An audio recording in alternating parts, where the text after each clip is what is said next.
نیک موت، اچھی موت، اس کی کچھ علامتیں ہیں۔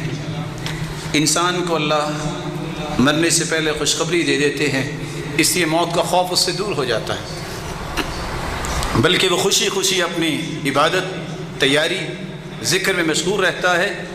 اس پہ موت کی یہ ہلکانی ظاہر نہیں ہوتی۔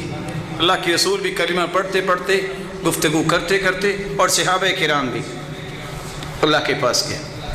دوسری نشانی، جس کو اللہ عز و جلال کلمہ نصیب کر دے، اس سے بڑا کوئی خوش نصیب نہیں۔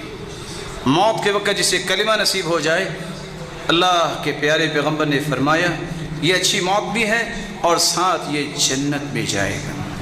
تیسری نشانی، موت کے وقت اس کی پیشانی پہ پسینہ آ جائے۔ موت المؤمن بعرق الجبین، یہ اس کے حسن خاتمہ کی نشانی ہے کہ اچھی موت ہے۔ چوتھی نشانی، جمعے کے دن یا جمعے کی رات کو جو فوت ہوتا ہے، اللہ اسے عذاب قبر سے محفوظ فرمائیں گے، جیسا کہ جامع ترمذی کی روایت۔ پانچویں نشانی، اللہ کے دین کا دفاع کرتے ہوئے جو دنیا سے چلا گیا، یہ بھی اس کی اچھی موت ہے۔ اور اس طرح اپنی جان کا دفاع کرتے ہوئے جو اللہ کے پاس چلا گیا، یہ بھی اس کی اچھی موت ہے۔ رسول اللہ صلی اللہ علیہ وآلہ وسلم نے فرمایا، جو میدان جہاد میں اپنی جان دے بیٹھا، یہ بھی حسن خاتمہ کی نشانی ہے۔ طاعون کی بیماری میں جو فوت ہو گیا، یہ بھی شہید ہے۔ الطاعون شہادۃ لکل مسلم، صحیح بخاری کی روایت 5732، کہ جو طاعون کی بیماری میں جو ایک وبائی مرض تھی، اس سے جو فوت ہو جائے وہ شہید ہوگا۔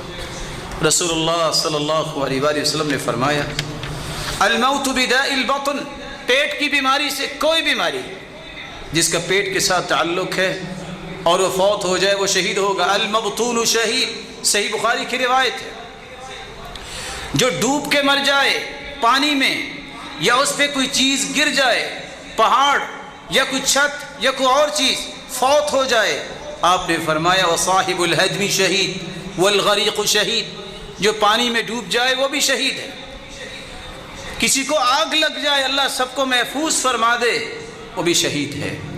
آپ نے فرمایا الموت بداء السل، ایسی بیماری جس سے پھیپھڑے ختم ہو جاتے ہیں، شہید ہے۔ المبطون شہید، آج کل کی کرونا وائرس بیماری کی وجہ سے پھیپھڑے، کڈنی اور یہ ساری چیزیں ختم ہو جاتی ہیں۔ جو اس طرح اللہ کے پاس چلا جاتا ہے، وہ شہادت کا مرتبہ پاتا ہے۔ یہ اللہ کے پیارے پیغمبر صلی اللہ علیہ وسلم کے فرامین آپ سن رہے تھے۔